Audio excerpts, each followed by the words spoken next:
السلام علیکم محترم ناظرین، جمعہ کو جمعہ کیوں کہا جاتا ہے؟ جمعہ کا مطلب ہوتا ہے جمع ہونا، اور یہ عربی زبان کا لفظ ہے۔ اس کا صحیح پرننسیشن ہوتا ہے جمعہ یا جمعہ۔ حضرت آدم علیہ السلام کو حضرت حوا سلام اللہ علیہا کے ساتھ آج ہی کے دن جمع کیا گیا، اس لیے بھی اس کو جمعہ کہا جاتا ہے۔ اللہ رب العزت نے 6 دن میں تمام مخلوقات کو پیدا کیا، اور 7ویں دن یعنی جمعے کے دن اس کی تکمیل فرمائی اور سب کو جمع فرمایا، اس لیے بھی اس کو جمعہ کہا جاتا ہے۔ اسی طریقے سے تمام مسلمانان عالم جہاں کہیں بھی ہوں، جمعے کے دن بڑی تعداد کے ساتھ اللہ رب العزت کے حضور حاضری دیتے ہیں، جمع ہوتے ہیں، اس لیے بھی اس کو جمعہ کہا جاتا ہے۔ پہلے اس کو یوم العروبہ کہا جاتا تھا۔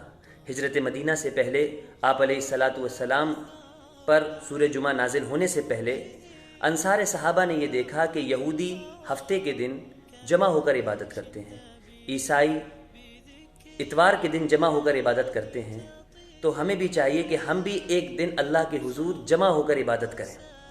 تو سب نے طے کیا اور سب لوگ جمع ہوئے۔ جس دن لوگ جمع ہوئے تھے اور جمع ہو کر عبادت کی اور 2 رکعت نماز پڑھی، وہ جمعے کا ہی دن تھا، اس لیے اس کو جمعہ کہا جاتا ہے۔ اور اللہ رب العزت کو پسند ہے کہ میرے بندے جمع ہو کر ظاہری اعتبار سے بھی اور باطنی اعتبار سے بھی جمع ہو کر مجھے یاد فرمائیں۔